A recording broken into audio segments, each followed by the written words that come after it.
G'day, here's a piece of Boulder Opal from central Queensland.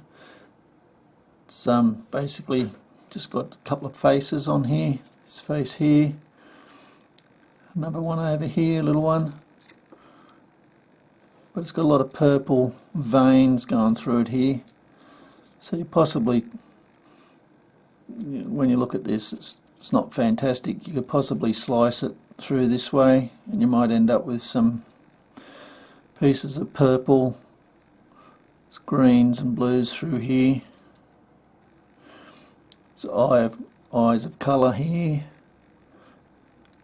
Just move it, see if you can cut. Yeah, there's a picking it up there.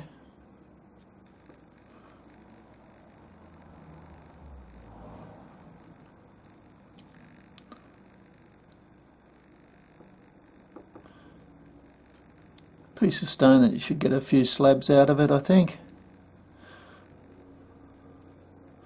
Anyway, I hope you've enjoyed. Cheers.